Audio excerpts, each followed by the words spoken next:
Армысыздар, кітап сүйер қауым. Мен Есжанова Гүлмира Қанжанқызы, Салтанат Әбдіғалидың Кітаптар әлемі жобасы аясында өткізгелі отырған әсерлі әңгіме байқауының қатысушысы ретінде өзімнің сүйікті жазушым Сайын Мұратбековтың махаббат әңгімесімен сіздермен бөліскім келеді. Махаббат әңгімесінің басты кейіпкері Әсия қыз. Соңғы кездері Әсия мен ата-анасының арасында бір салқындық пайда болды. Әсияның әкесі Отар қызын кірсе де, жатса да, тұрса да жақтырмай ала көзімен атып жүретін болды. Бұл салқындық жаз ортасында кірген болатын. Оған себеп осы бригададағы Жақып шалдың Әсияны айттыра, кіші ұлына Отар қариядан айттыра келуі еді. Сөзі бар шал сөзді ұзақтан орағытып, екі баланың да бір-бірімен құрбы екендігін, тең-теңімен, тезек қабымен екендігін айтып, Отарға өзінің құда болғысы келетіндігін жеткізеді. Басқалар да құда түсіп келген кезде қызымның өзі білсін, жастар өзі шешсін деп шығарып салатын Отар қарт осы жолы Жақып шалға құлай беріліп, қалайда онымен құда болғысы келіп, қызын оңаша алып, жай мен өзі барлық жағдайды түсіндіріп, қызым, анаң екеуміз сен өмірге келгеннен бастап сенің жат жұрттық екеніңді білген болатынбыз. Сондықтан да осы Жақып шалдың ұлына тұрмысқа шығуға кеңес беретіндігін айтады. Әсия болса өзі жүрегі қаламайтын, сүймейтін адамға тұрмысқа шыға алмайтындығын айтып, кеудесін қатты өксік басып далаға ата жөнеледі. Содан Жақып шал кеткенше ол қораның артында өксігін баса алмай жылаумен отырады. Мінекей, неше уақыт өтсе де осы салқындық ешқандай бір жібімей қояды ата-анасы мен Әсияның арасында. Бір күні Отар қарт қойын қоралап жүрген кезде кешкі уақытта тракторын дырылдатып, салдырлатып, бір кепкасын қисайта киген жеңілтек бір жас бала секіріп түсіп, отағасының үйі осы ма екен, біз қонақ кеп қалдық деп дарылдай кіріп, ешкімнің жауабын күтпестен төрге барып қолын жиып отырып алады. Одан кейін терезенің алдында тұрған бұрымын қайта тарқатып, қайта өріп тұрған Әсияға тиіседі. Сіз біз бекемісіз дейді. Әсия болса, жоқ, мен Әсиямын дейді. Егер басқаша жауап қыз беретін болса, келемеш деп әжуа қылуға дайын тұрады ноян. Содан сіздің әкеңізді шық бермес Шығайбайға теңейді ғой жұрт. Сондықтан сізді біз бекеме деп ойлап қалдым дейді. Әкесі шық бермес Шығайбай болса, қызының қандай кінәсі бар екен деп Әсия солай жауап беріп, әкесі келгеннен кейін оның мұртына тисе бастаған кезде мырс етіп күліп, қыз да тағы да сыртқа ата жөнеледі. Содан ноян ол үйге бригадирдің жібергендігін айтып, жатақхана табылғанша бір күн қонып шығады. Ертесіне Әсия да, әсіресе Әсияның көңіліне әкесінің сен менің мойныма масыл болып отыр осылай деген сөзі жүрегіне аяздай батып, Әсия өзі сұранып бригадирден трактордың селкасына бір түнгі кезекке сұранып шығып кетеді жұмысқа.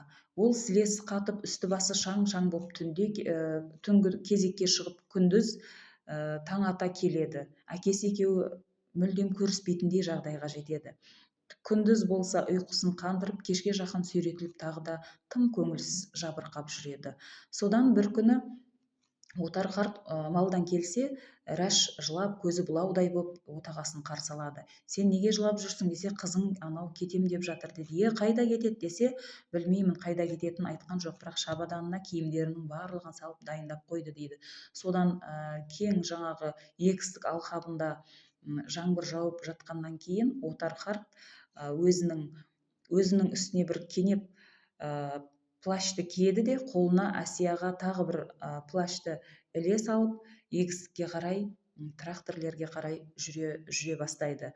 Сол кезде тракторды салдырлатып, ауылдың түсінен өте шығады. Ойпырмай, мына ақмақтай, енді жаңағы батпақтың үстіне еге ма, тұқымды дәнді соған себеді ма деп ішінен ол жыны келіп тұрады. Бір кезде дауысты естісе, таныс дауыс сияқты, мынау ноянның дауысы емес пе дейді. Әсия, сен былай тұрып ауыр көтерме, саған ауыр көтеруге болмайды деп жатқан ноянның дауысы ау деп болжайды отар қарт. Содан жақындап келе жатқан кезде жолдың жиегімен, егістіктің жиегімен аяғым жаңағы батпақ болады деп жиегімен жүріп келе жатқан кезде ауылдың шетіндегі қыста жиналмай қалған үйілген маяны көреді. Мынау агрономдар мына маяны да ең болмаса өртеп кетпепті ғой, өрт қоя кетейін ба деп, от қоя кетейін ба деп жақындап қалса, бір кезде күбірлеп жатқан адамдардың дауысын естиді. Қараса, ол екеуі де таныс дауыс болады. Бұл жерде әңгімелесіп күбірлесіп отырған Әсия мен Ноян екен. Ноян, қарашы, мынау жаңбырға бетіңді тосшы, сондай жып-жылы, жып-жұмсақ дейді. Қарт та жаңбырға бетін тосып көреді. Сөйтеді да, иә, рас айтасың, жаңбыр бетіңе жылымшы болып тиген жаңбырды, иә, қандай тамаша дейді Ноян да. Сосын одан ары қарай қарт тыңдап тұрады. Сөздерін естісе, Ноян, Әсия, сенің әкең екеумізді естіп қойса, әкең мені жақтырмайды ғой, ұрсып жүрмес пе екен дейді. Ал Әсия болса, сен өзің айтқан жоқ па едің, дүниеде махаббатқа ештеңе қарсы тұра алмайды деп. Ендеше екеуміздің махаббатымызға әкем де қарсы тұра алмайды деп нық сеніммен айтады Әсия. Мұны естіген қарт, ойпырмай, махаббат деген нес? Махаббат деген не екен ол өзі? Махаббатты біз бала күнімізде жырларда, хисса дастандардан тыңдаушы едік. Ал бұлардың айтып тұрғаны қандай махаббат деп таң тамаша қалады. Содан ілгеріректе болған бір оқиға есіне түседі. Колхоз, ел жиналып колхозға жаңағы мүшелікке қабылдап жатқан кезде 19 жасар отар үлкен ұлы Басар дүниеге келген кезде бұлардың ауылына Мағира деген жас қыз дәрігер болып келеді.